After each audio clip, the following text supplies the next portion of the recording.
உறவுகள் அனைவருக்கும் வணக்கம்.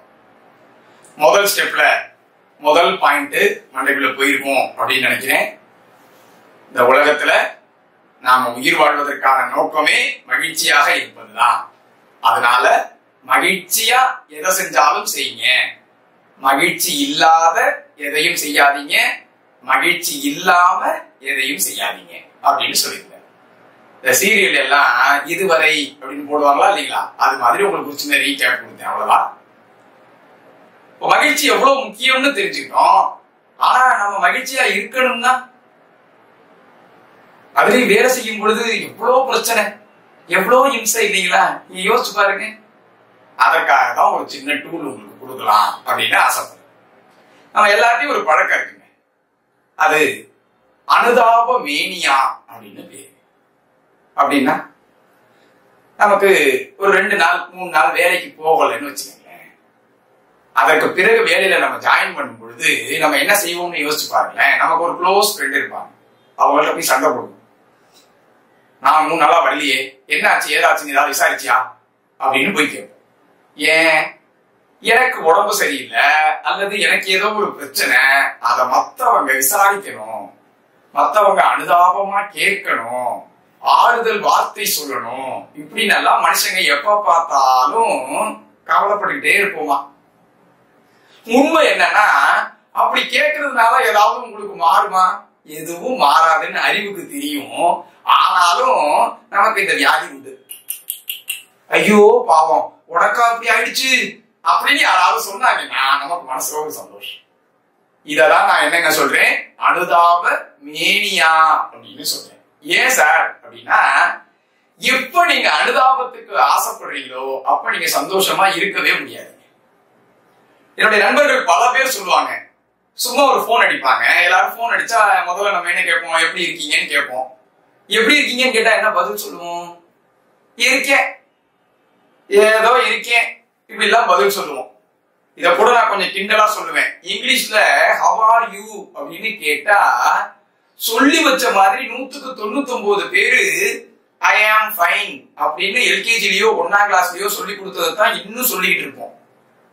அதே கேள்விதான் தமிழ்ல how are you எப்படி இருக்கீங்க அப்படின்னு கேட்டா I am fine தமிழ்ல நான் நன்றாக இருக்கிறேன்னு தானே சொல்லணும், மாட்டோம்ல.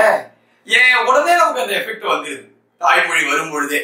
அப்ப என்ன, நாம நல்லா இல்லாம இருக்கிறதுல நாமளே மகிழ்ச்சி அடைகிறோம். எவ்வளவு மோசமான விஷயம், புரியுதா உங்களுக்கு? நான் நல்லா இருக்கேன்னு சொல்லி பழகுங்க.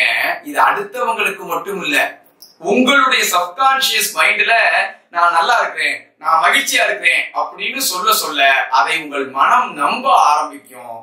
நிஜமாவே நீங்க நல்லா இருப்பீங்க, மகிழ்ச்சியா இருப்பீங்க. அதனாலதான் என் நண்பர்கள் எனக்கு போன் பண்ணுவாங்க.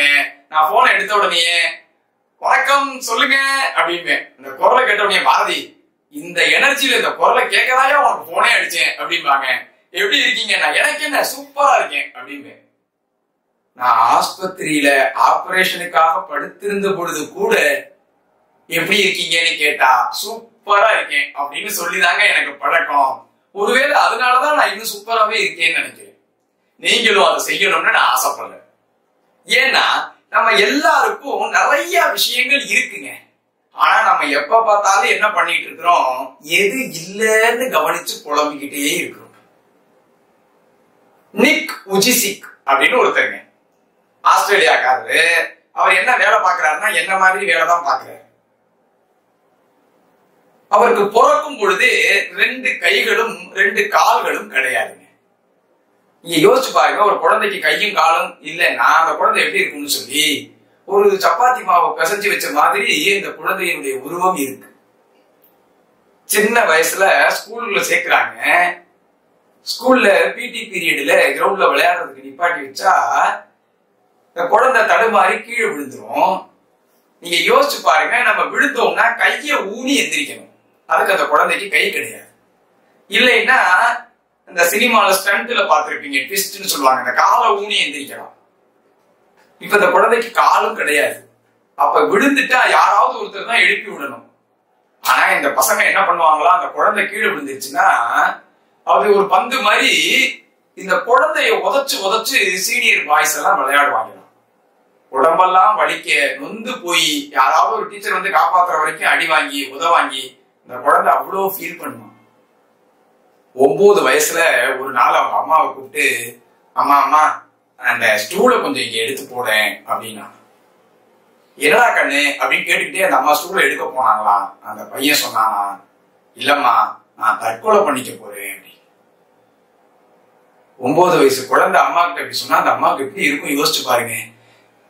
என்னடா அப்படின்னு அந்த அம்மா சொல்லும் பொழுதே அந்த குழந்தை சொன்னிச்சான், என் நிலைமைய பாத்தியாமா, தற்கொலை பண்ணிக்கிறது கூட என்னால நானே செஞ்சுக்க முடியல, அதுக்கு கூட இன்னொருத்தருடைய உதவி வேண்டியிருக்கு அப்படின்னு சொல்லி அந்த அம்மா குழந்தைய ஓடி வந்து கட்டி அணைச்சுக்கிட்டு சொன்னாங்களா, இல்லடா கண்ணு, கடவுள் உன்னை இப்படி படைச்சிருக்கிறாருன்னா அதுக்கு கூட ஏதாவது ஒரு காரணம் இருக்கும், அதை கண்டுபிடி, நீ வாழ்க்கையில பெருசா வருவ அப்படின்னு நம்பிக்கை கொடுத்தாங்களா.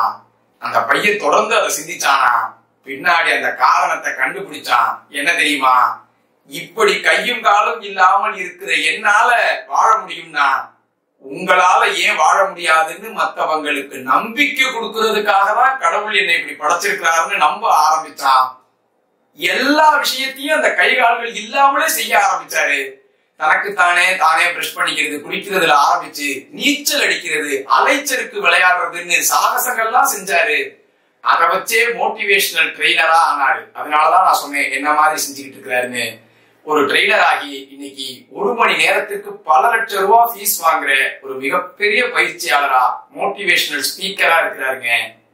அவர் சொல்றாரு, நான் எப்பொழுதும் சந்தோஷமா தான் இருக்கிறேன் அப்படின்னு சொல்லிட்டு ஒரு வரி சொல்றாருங்க. எனக்கு no legs, no arms, no worries அப்படிங்கிற, எனக்கு கைகள் இல்லை, கால்கள் இல்லை, கவலையும் இல்லைங்கிற. இப்ப நீங்க யோசிச்சு பாருங்க, நம்ம எல்லாம் கவலைகள்னா எவ்வளவு லிஸ்ட் எழுதுவோம். தப்பா புரிஞ்சுக்க கூடாது. அப்ப கையும் காலும் இல்லைன்னா நாங்களும் கவலை இல்லாம இருக்கலாமா சார் அப்படின்னு கஷ்டப்பட்டு ஒரு மோட்டிவேஷன் ஸ்டோரி பண்ணா அதை காமெடி ஆக்கிடக்கூடாது. என்ன அர்த்தங்க, கை கால்கள் இல்லாத ஒருவரால் கவலை இல்லாமல் இருக்க முடியும் என்று சொன்னால் ஏன் உங்களால் முடியாதுன்னு யோசிச்சு பாருங்க. நீங்க உங்கள்கிட்ட என்ன இல்லைன்னு பாத்துக்கிட்டு இருக்கீங்க. என்கிட்ட கை இல்ல, என்கிட்ட கால் இல்ல, என்கிட்ட பணம் இல்ல, எனக்கு சொந்தம் இல்ல, எனக்கு தூக்கி விட ஆள் இல்ல, என்கிட்ட அது இல்ல, இது இல்ல. சோ வாட், இது எவ்வளவு இருக்கு. ஸ்டீஃபன் ஹாக்கிங்கிற உலக புகழ்பெற்ற விஞ்ஞானி சொல்லுவாருங்க, அவருக்கு கை கால்கள் எதுவுமே செயல்படாது, ஒரு வீல் சேர்ல அவர் வாழ்க்கையே முடங்கி போச்சு.